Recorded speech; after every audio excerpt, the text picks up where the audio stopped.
I'm so excited to introduce Dr. Poornima Luthra today for Voices of Inclusion. Thank you for being here. Thank you so much, Priya, for having me, inviting me. So I've been looking forward to this conversation because you and I are in similar fields, and even as we're in similar fields, I've learned so much from you, and I just feel connected to you in some ways because we share this passion for inclusive leadership. So I Likewise, wonder if likewise, you could. Priya. Yeah. Thank you. So I just wonder if you would start. I have all these questions, as I said, we're going to go under the waterline today.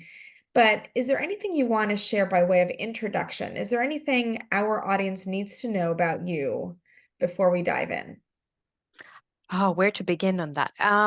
Well, as you said, I am in the DEI field. I've been in this field for a really long time. It started off during my PhD program, so that's when I came into contact with theories and literature around gender diversity, gender inclusion, gender equity, and then expanding it out to other fields, racial equity as well. So, coming across Professor Kimberly Crenshaw's work, social identity theory.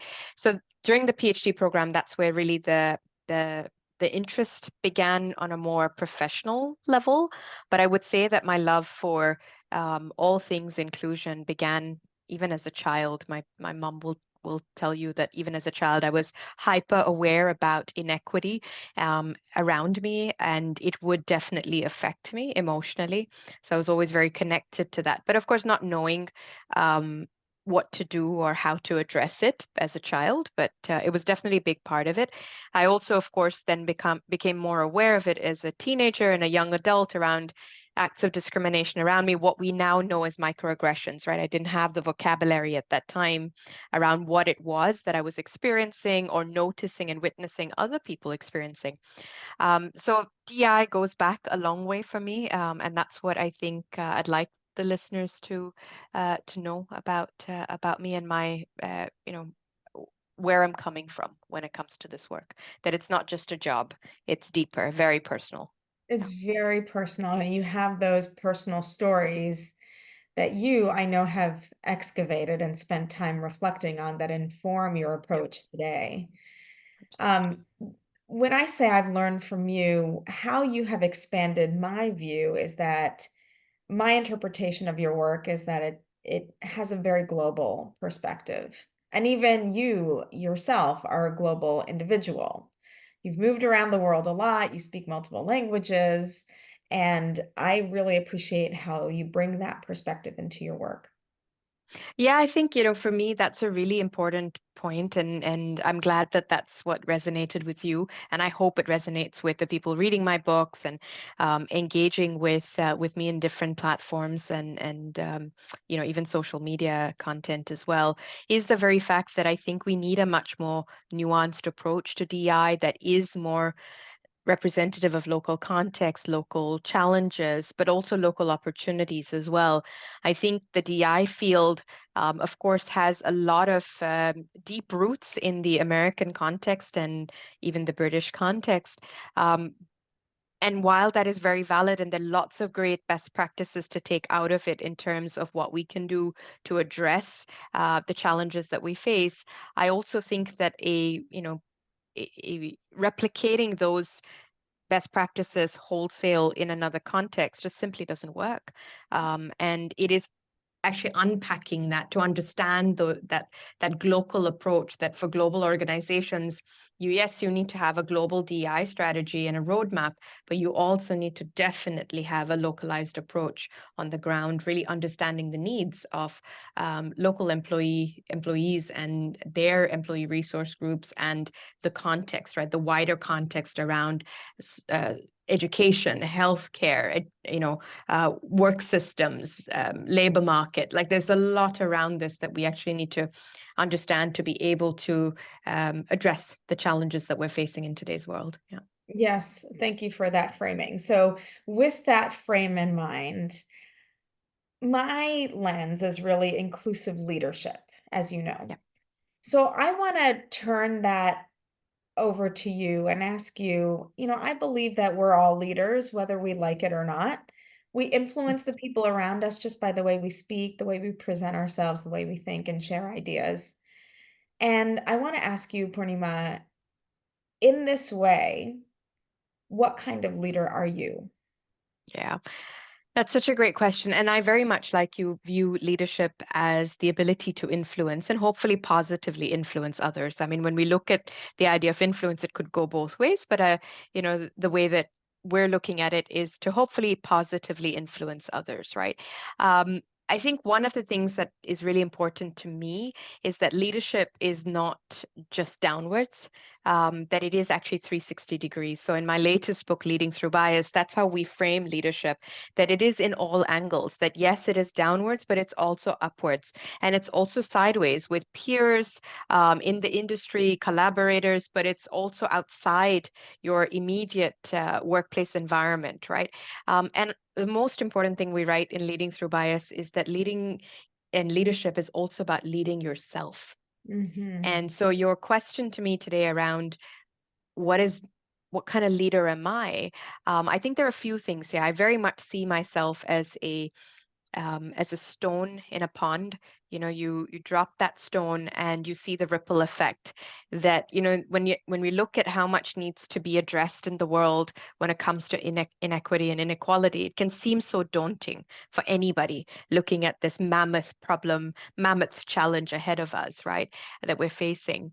And so for someone in the DEI field, I think it is so important to not lose focus, and not get, in some ways, discouraged by just the very massive nature of the challenge that we're all trying to address, but to see ourselves as that pebble or that stone, that has a ripple effect. So, whatever spaces we're in, are we able to positively influence the people around us? And and I don't just mean in a workplace context. Of course, a lot of our week is spent at work, but I also see this within our families when we're in social circles, the ability to influence our parents positively, the ability to influence other members within our own community. It could be volunteering at or volunteer work that we do outside, and you have spaces there to engage and to hopefully positively influence around the things that you believe in. So for me, it's that ripple effect that's super important. In terms of the kind of leader, I think in the leadership positions that I have held and do hold, I think it's about leading with head and heart. I think that combination for me is super important. The EQ is a very big part of who I am. And I think that I do try to lead that way, and showing empathy and being curious.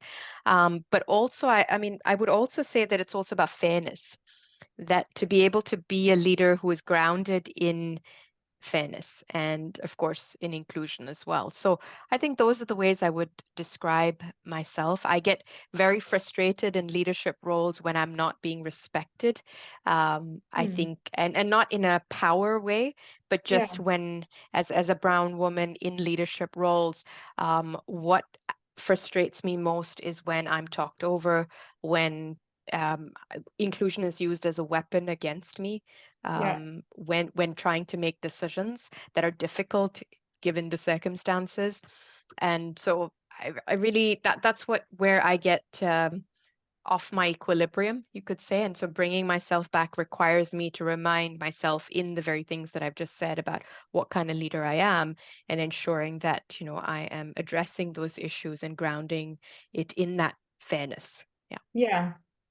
So that's so it resonates so deeply. A lot of the words you just shared are, very aligned with my own personal philosophy, and it makes me curious. How do you typically respond in those moments of disrespect? Yeah, I mean, I've gotten better over time. I think maybe it's age or just maybe experience of being in those difficult situations, whichever, or perhaps a combination of both of them. Um, I think there are a few things. One is, of course, keeping really calm through that, and it's incredible um, how much of effort it takes to actually remain calm. Right? So Yeah. that, yeah, because when you are being attacked or when you're being talked over, or your ways of leading are really being questioned, when you know that you're not. I mean, everyone's open to feedback, and so am I, of course, and to criticism and constructive criticism. When it goes to the other end of being, of attacking, tone policing, being talked over, when it's those difficult situations, I think keeping calm so that your rational faculties are then able to engage, right? Uh, Hmm. I do try to meet it with curiosity. I think I've gotten better at this. I don't think I've always been good. It's very easy to then go into that freeze mode of hiding inside Yeah. a shell, and not responding or leaving the situation. Haven't really left the situation, but those are the kind of responses we would expect in those kind of threatening, uh, environments. But I think it is really about keeping calm and being able to respond in a way that reflects curiosity, to understand where other people are coming from, to ask people to explain themselves. It's something I write about in my book, The Art of Active Allyship, Empathetic Engagement. To when people's, when they're in attack mode, attacking back is, of course, futile. Yeah. And it is about asking those questions about where they're coming from. And usually it works really well because when you keep asking questions, not in a passive aggressive tone, though it's quite tempting to do that, or an Right. aggressive tone, when you are being attacked, but I think it's about, asking those questions in a very calm manner. And when people have to try to explain themselves, I think their own reasoning and ways of thinking or the flaws potentially in it then start manifesting, right? Yeah. Even when people, talk over you, just saying, hey, listen, I wasn't finished. When I'm finished with what I'm saying, then I'll be very happy to hear your point of view, Yeah. and being able to do that. I think it's taken me a while, right? It's you It's know, a and that's practice. where Yeah. allyship, it is a practice, and allyship, that's where it comes in really. And a lot of my work is to, when you are in that situation, it's very difficult to actually respond in that very calm way, but then you can have allies who step in. But it's That's also right. about advocating for yourself, because as I've learned in leadership positions, it's very, very alone. You can be extremely alone, and you Yep. can very quickly find yourself, even if others are supporting what you're saying, that in that situation, people are not willing to engage, right? And so you need Yeah. to also advocate for yourself. And so I've gotten much, much better at it. Over time, I've had a leadership coach, actually, someone who's common to both of us, Sharnia Rao, and she's really worked with me on helping me develop some of these tools. Yeah. Yeah, because you're right. We have the tools in our back pockets, but in the moment of the social threat, our brain gets hijacked and we can't access those tools. And so we must rely on allies to say the thing that we would have said if we weren't hijacked in the moment. Yeah. One of the things that I've really learned about myself is, or maybe I'm still in the process of learning, maybe, is not to gaslight myself. Yeah. I think it is so easy in leadership positions to say, what have I done wrong? Right. What did I do wrong? What did I say wrong? What was it, something that I did or said that triggered the other person to respond in that very aggressive way towards me or towards other people in the room?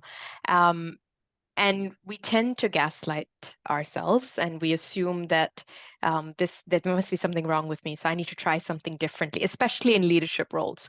Exactly. And Yeah. and that is a real challenge, and to reflect very deeply to say, well, is it really me? And of course, there are going to be situations where it is something that you have to change about the way we're leading and Sure. what we have to do differently, and taking in the feedback. And I'm very much for that learning and, having that growth mindset. But there are also other situations where you know that, you're on the right side, and what is coming at you, um, is coming from a place that isn't right.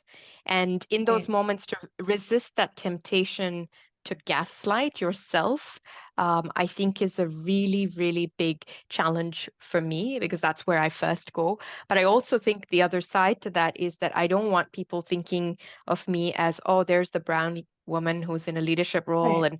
and of course she's going to react like that, of course she's going to say that, and that's also the hesitation sometimes to address the very things that are wrong in that space, or not going well, or where it's not inclusive and it's not a psychologically safe environment, and it prevents us, even though we know what the right thing to do in that space to create that psychological safety, it holds us back, because we're like, oh, there she goes again. right? For those Yes. of us Yeah, who work in the DI space, I think that's a common reaction we get in leadership positions. Yeah. absolutely. I've been there too.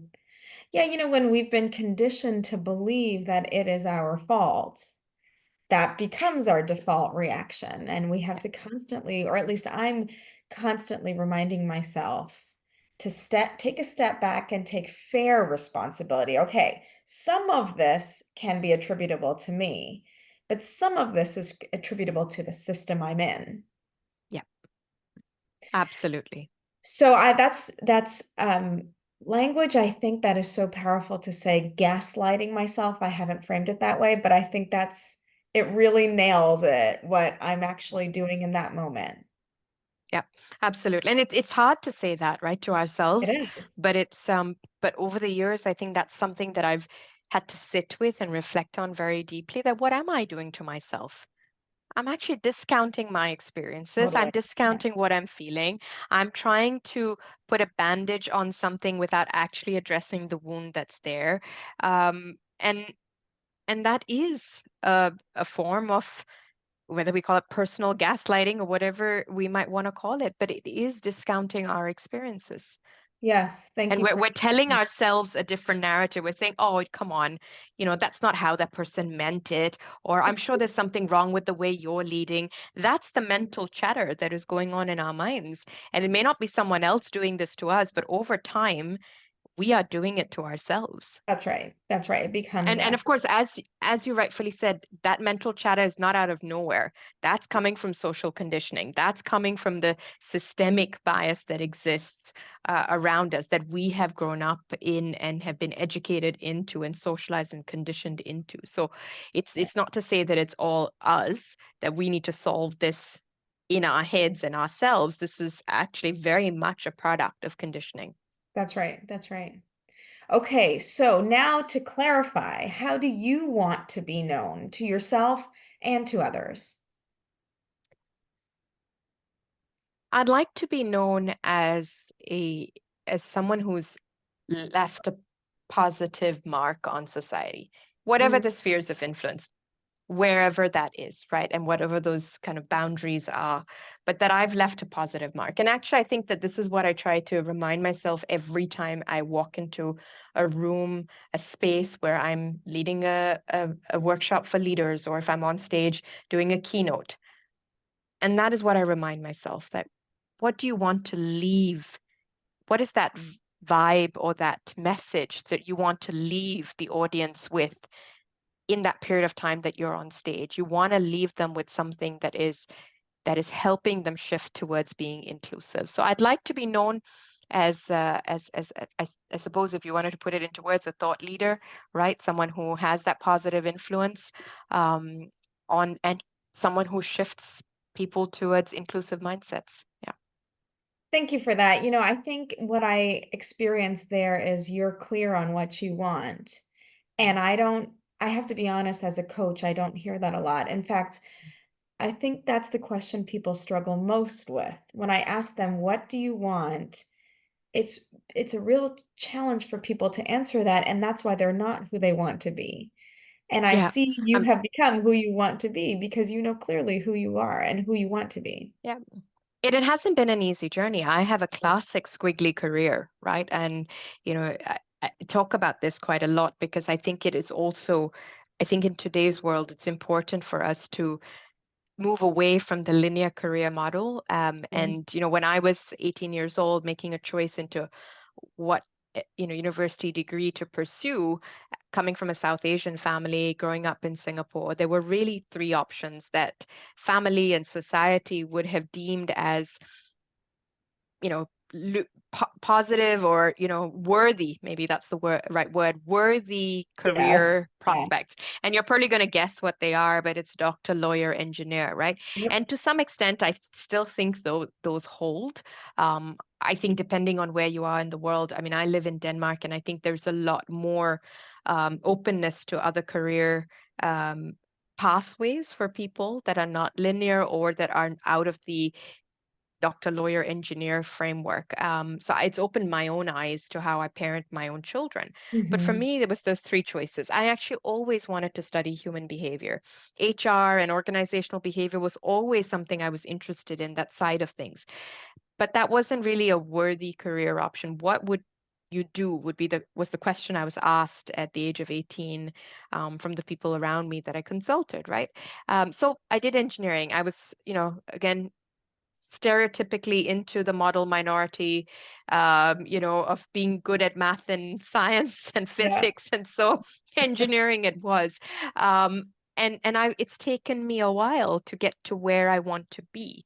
Yeah. And it, even during my PhD, how I carved that pathway into getting into a academic role and a faculty role in exactly the space I wanted to be in. And it is a real squiggly career, right? It's just Hmm. it's all of, and of course each experience, now in hindsight I can look back and say that of course every experience Worked out. Yeah. made me stronger and has defined who I am today.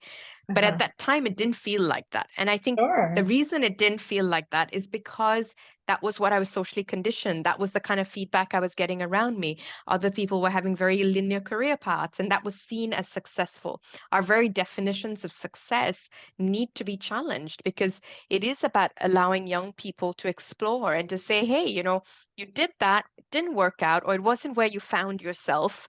And all right, try something else and find that groove. And not everyone at the age of 18 is going to know what they want to do. And even when they do know what they want to do, like I did, it may not be something that was accepted, Mhm. but by society, right? Yes, yes. Thank you. Um, I'm going to shift gears a little bit here. And I want to just, you're obviously someone who has reflected on her journey and Mhm. continues to ask and explore who you are and who you are becoming. What do most people get wrong about you when they meet you? I think most people assume that I'm an extrovert. When I'm on stage, when I'm in front of my lecture theater in my classroom, that's my happy space. Poornima Luthra comes to life there. There's a side of me that I just love that space, right? It's a space where I'm able to share what I fundamentally believe in, my work, my research, and come alive, right? Yeah. And so every week I speak to a range of different audiences, right? I, of course, have my students at university, at CBS. I have many corporate, engagements, smaller groups and larger platforms. So in a week, I'm seeing a couple of hundred people, different people every week. And so that's that's the space I'm in. And so when people see me on stage or in front of a workshop room or a classroom, they would see me as someone who's very extroverted. Hmm. But I'm actually quite the opposite. I'm an ambivert, you could say, because I do have that side of me, and I get a lot of energy from that. Right? My work is my ikigai, right? I actually am very lucky, I think, in my life to have found my ikigai, even through a squiggly career. I found it's what I love doing. My energy comes from there. Yeah. But I'm also someone who needs to take time out later to recharge and to Hmm. spend that quiet time recharging myself. I'm not someone who enjoys large social gatherings.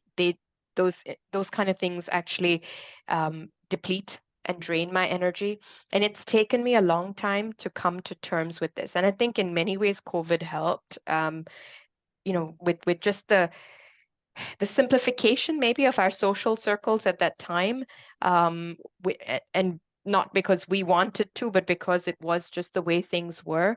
I think I just suddenly realized, oh my gosh, I have so much more energy when it's not getting depleted in socialization, right? So I love social interactions when it comes to work, and in those spaces I come alive. But then it's the more informal social interactions in larger groups that I don't enjoy. I love one-to-one conversations with people, smaller groups. That's where I get my energy from on a personal front with my friends.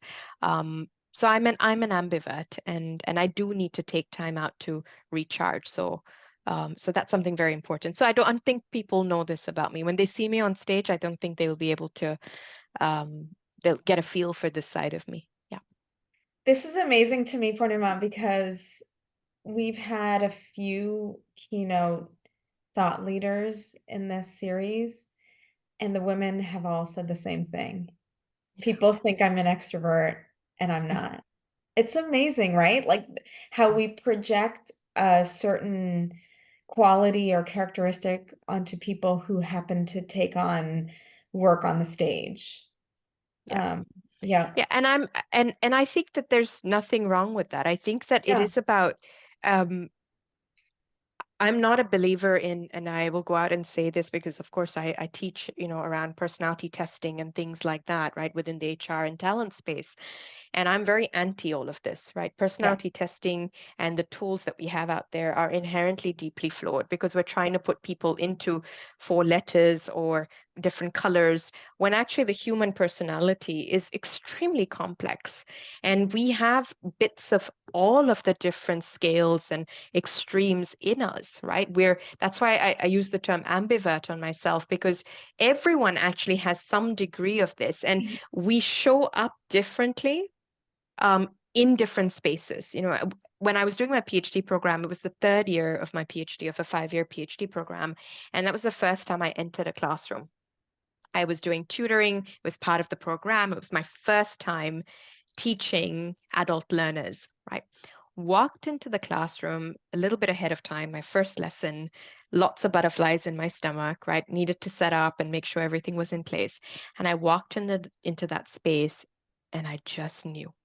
I was like, this is my space. This is it. Yeah. This is it. This is what I was meant to be. This is where I'm meant to be. And this is where I feel like I can be myself and Oof. show up as who I am. Right. And and that is something that I I think has defined actually what I've Yeah. done since, right? And it plays a I'm very so big happy role. you paid attention to that because and you committed to it because I think that we think those moments of feeling home or feeling belonging are fleeting, but if we hook them and hold on to them and commit to them, they're less fleeting for us and we can actually sustain those. That's so true. So true. Yeah. Okay, so just two more questions. What are some challenges that are now in your rear view mirror? That's a really great question. I think for me, arriving to this point of finding myself in a career path that is my ikigai and Mm, looking back on that squiggly career and the difficulties of getting to where I am, yeah, those are the challenges that I'm leaving behind. And I'm looking ahead into I'm sort of halfway through my career, one could say, right? I'm not sure if in this line of work you ever stop working, but if we look at a formal kind of retirement age, then I'm somewhere around halfway yeah. through. So it's nice to look in the rearview mirror that those challenges are gone, right? I'm here. I know what I want to do. I'm in my sweet spot, that ikigai. Now I can almost like move full steam ahead, right? Yes, yes, I Um, love and it. and so Yeah, that's what I'm seeing in the review. Yeah. okay. And then we ask all of our guests this question um, as a way of closing the interview. Over the next month, what is a semi-big decision you have to make? So I'm starting to write my next book, which is coming out in May 2025. So April, this is the month where I am making that choice to hibernate, just as spring is coming, Okay, I of get it. course, just as the weather is coming. But of course, that's a decision to make. It's not Yeah, easy. So, things are coming my way, and I'm being intentional about what I'm choosing to take on. And I'm still going to be doing some degree of keynotes and workshops because that gives me energy. It gives me Yeah. content for my book. It is an opportunity for me to test some of the ideas that I'm putting out in the new book in and with the audiences that I'm with and participants that I'm with. So I'm still going to be engaging there, but there's lots of other things that come up in the nature of people's work, and I'm no different. And so I'm making those choices, and I'm deferring some of them to post summer. Not saying no, but just saying that on the other side of summer, once I have a good, solid, at least first draft of the manuscript, before I get into the wonderful, long and sometimes tedious phase of editing, Yeah. but get into that phase, I think that's one of the decisions I'm having to make almost on a day-to-day basis right now. Is this something I want to take on? Is this something I want to push it to after summer? So I'd say that's my decision right now. Yeah. Big one. All right. Thank you. Yeah. How can people get in touch with you and stay connected to you? I'm not very good with different social media platforms. It's just LinkedIn for me. So LinkedIn is the place. I am very active on LinkedIn, and I do enjoy engaging with my LinkedIn community and followers as well. So LinkedIn is the place. Yes. Okay, perfect. Well, thank you so much for your time. As usual, I mean, this is maybe the third or fourth time we've talked. I want to keep talking. I want to grab a cup of coffee and just sit down with you and keep going. But thank you for your time. I can't wait to share this with our listeners. Oh, thank you so much, Priya, for having me and creating this space to have these deep conversations. Thank you. Of course. All right, let me stop this if I can figure this out.